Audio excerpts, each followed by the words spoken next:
Magandang umaga mula sa Pag-asa Weather Forecasting Center. Narito na ang lagay ng ating panahon ngayong araw ng Linggo, December 29, 2024.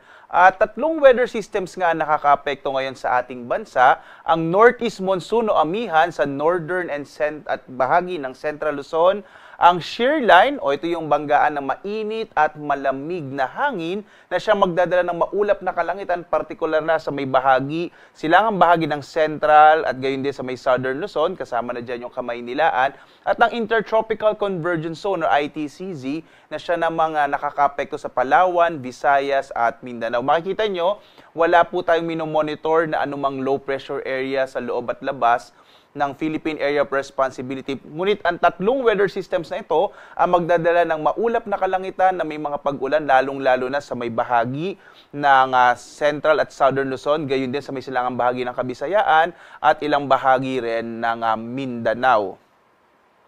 At narito ang ating inaasahang panahon dito sa may bahagi ng Luzon. Makikita natin na malaki yung tsansa ng maulap na kalangitan na may maihinang pag-ulan, partikular na sa may Cagayan Valley Region at gayon din sa may area ng Cordillera, dulot yan ng hanging amihan. Posibleng makaranas po tayo ng mahina hanggang sa katamtamang mga pag-ulan.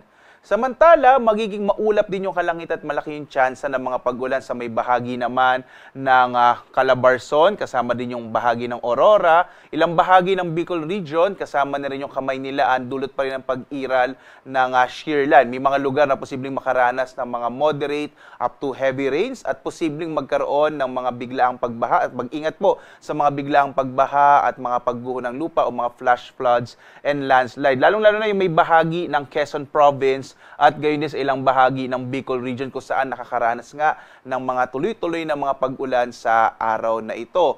Sa nalalabing bahagi naman ng Luzon, partikular na sa Ilocos Region at sa kanlurang bahagi ng Central Luzon, inaasahan naman natin ang generally fair weather, pero posible pa rin magkaroon ng medyo maulap na kalangitan at mga isolated o pulupulong mahihinang pag-ulan, dulot pa rin ng hanging amihan.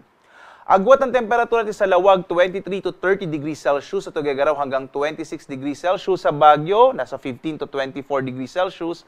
Sa Kamaynilaan naman, 23 to 29 degrees Celsius. Sa Tagaytay hanggang 27 degrees Celsius. Sa Legazpi, 23 to 29 degrees Celsius. At dito naman tayo sa Palawan, Visayas at Mindanao. Magiging maulap ang kalangitan sa bahagi ng Palawan na malaking tsansa ng mga pag-ulan dulot ng Intertropical Convergence Zone or ITCZ. Agwat ang temperatura natin sa Calayan Islands, 24 to 30 degrees Celsius. Sa Puerto Princesa naman, 24 to 29 degrees Celsius.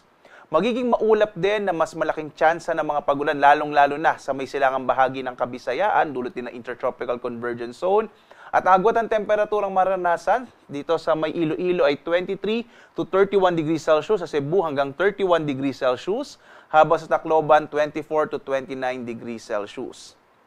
Magiging maulap din yung kalangitan na malaking tsansa ng mga pag-ulan sa bahagi ng Caraga Region, lalong-lalo na sa may Dinagat Islands at sa Surigao del Norte. At maging dito sa may bahagi ng Zamboanga del Norte, makararanas din ng maulap na kalangitan na may tsansa ng mga pag-ulan dulot ng ITCZ. Sa nalalabing bahagi naman ng Mindanao ay makararanas ng mga isolated o pulupulong mga pag-ulan na may mga pagkidlat pagkulog dulot din ng ITCZ. Agwat ang temperatura sa Zamboanga ay 25 to 33 degrees Celsius, sa Cagayan de Oro naman 25 to 31 degrees Celsius, habang sa Davao ay 26 to 32 degrees Celsius.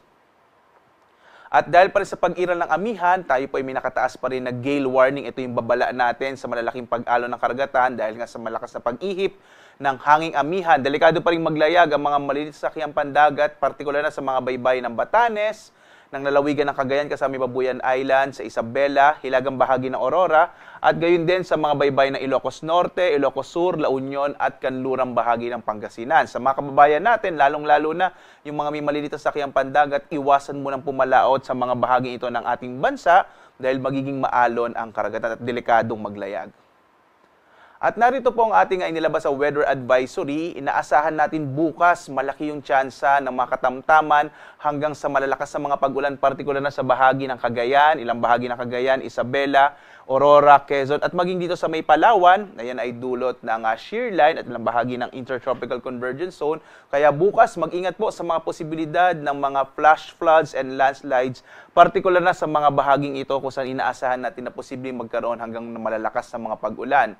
Sa araw naman ng Martes, posibleng umiral itong intertropical convergence zone at magdadala ng malaking tsansa ng mga katamtaman hanggang sa malalakas sa mga pag-ulan, partikular na sa may silangang bahagi ng Kabisayaan. So sa mga kababayan natin, partikular na sa may area ng Caraga, sa Dinagat Islands, Surigao del Norte at Surigao del Sur, mag-ingat po sa mga posibilidad ng mga biglaang pagbaha o flash floods at gayon din ang mga landslides o pagguho ng lupa dahil posibleng magkaroon hanggang malalakas na mga pag-ulan. Samantalang araw natin sikat, mamayang 6:20 na umaga at lulubog, ganap na 5:37 ng gabi. At sundan pa rin tayo sa ating iba't ibang mga social media platforms kung saan naglalabas tayo ng ating mga latest na mga rainfall advisories, mga thunderstorm information, mga weather advisories dito sa ating sa X, Facebook, YouTube at sa iba pang mga impormasyon. Maaari pumunta sa ating website bagonatpag-asa.dost.gov.ph.